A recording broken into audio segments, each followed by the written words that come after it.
Hello everyone, my name is Vainan Furi, I'm a musician from Cape Town, South Africa, and I'm back with another React, and today I'm going to be looking at another Buy Me a Coffee request, but this is actually also a request made by Love Ghost himself. He requested I look at this song. He messaged me on Instagram and asked me to look at the song, but coincidentally someone else put a request into my Buy Me a Coffee for the same song. And I say someone else because I actually don't know this person's name. It just reads someone, which sometimes happens on Buy Me a Coffee, and I'm sorry about that. I did ask this person to if they would give me their name, but I don't think sometimes these Buy Me a Coffee messages gets popped into your spam and then people don't even see it. So if you are watching this, someone, please let me know what your name is so I can credit you in, at least I can credit you in the description of the video.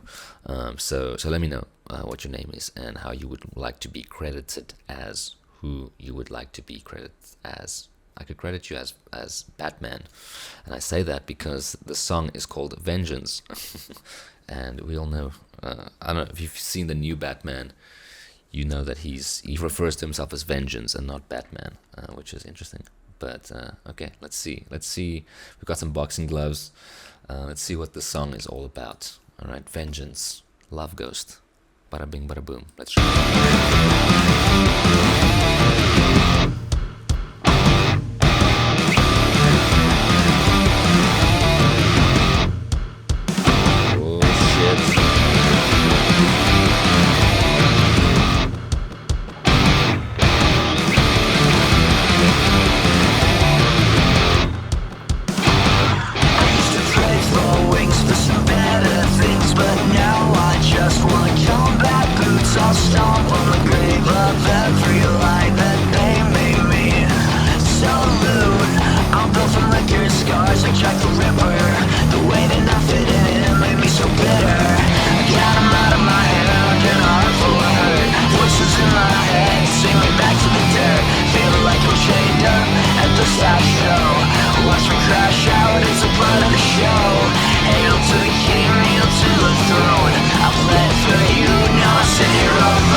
Bro was cheating.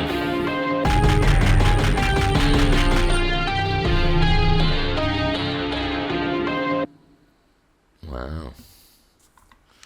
Okay. Metropolis.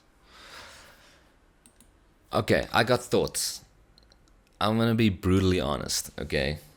Uh, and I don't like criticizing people's art that much, but I feel like, okay, this song isn't for me, and I'll tell you why. I feel like there is a good song in here somewhere, but it's buried underneath what I think is a terrible mix.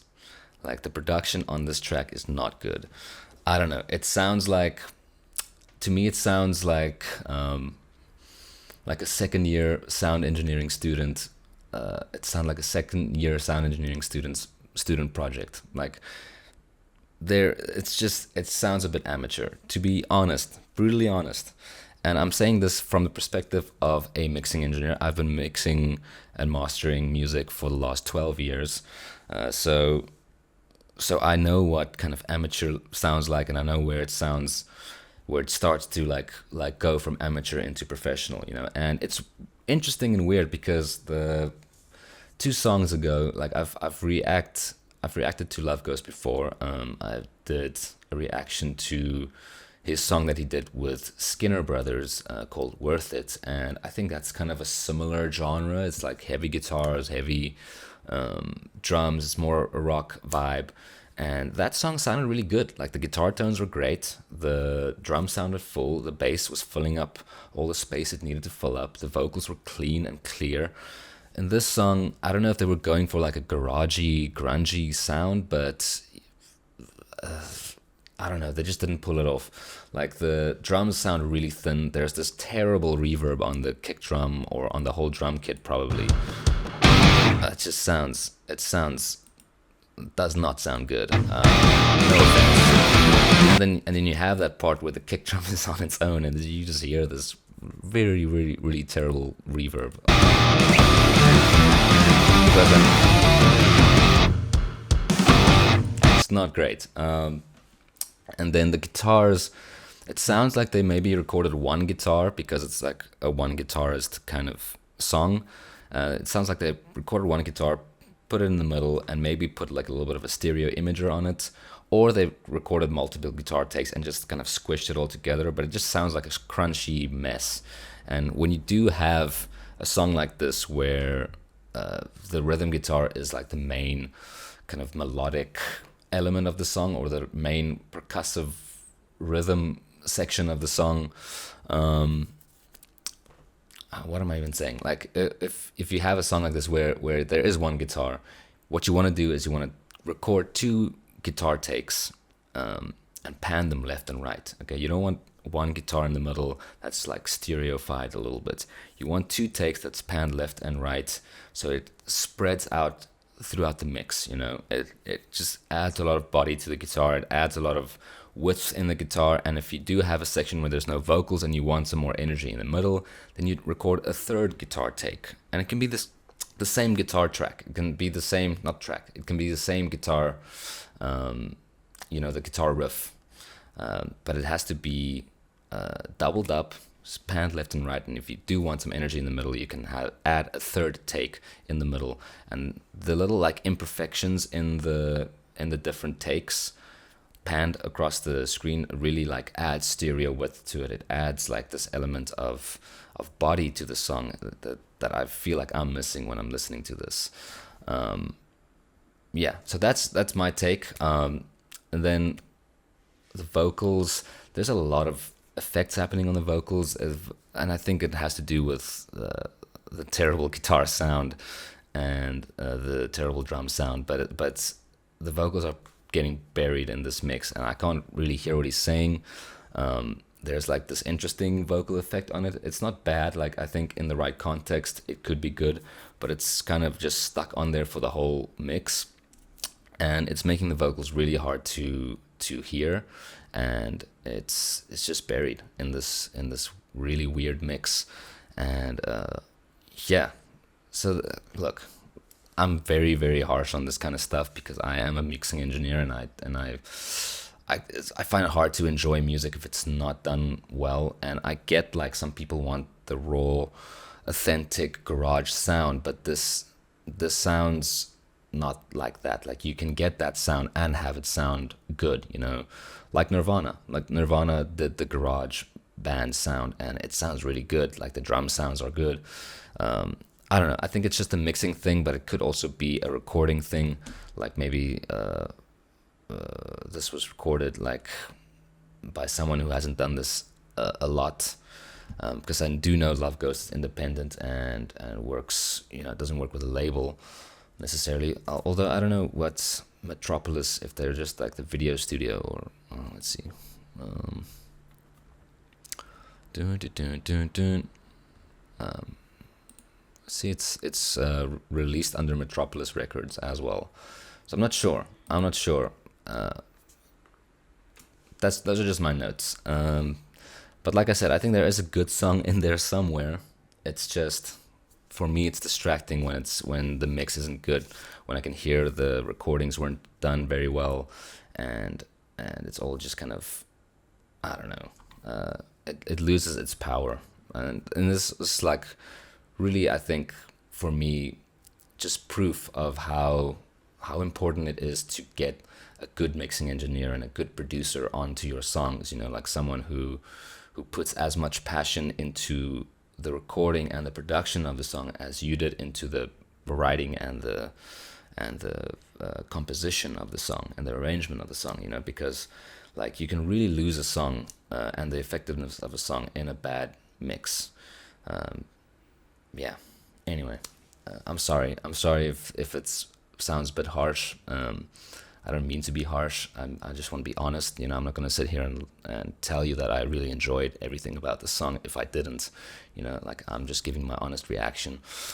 So yeah, but let me know. Let me know if you think I'm an asshole in the comments, and let me know if you agree with me or disagree with me. And I'd love to hear like the different takes on this song and on production as an art form by itself, and how that can amplify or minimize a song's potential. So yeah, I think it's an interesting discussion, and I think it's an interesting topic to open up, especially for, you know, people who aren't into like necessarily into the finer details of mixing and mastering.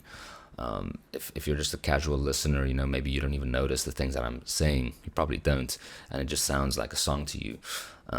Or maybe you felt like something's off about the song, but you couldn't put your finger on it, and maybe my insights helped do that. I don't know. But let me know. I'm open to debate. I'm open to discussions. You know, if you also want to like hate on me, that's fine. I can take it. But yeah, let me know what you guys think, and I'll see you for the next reaction. Okay, bye bye.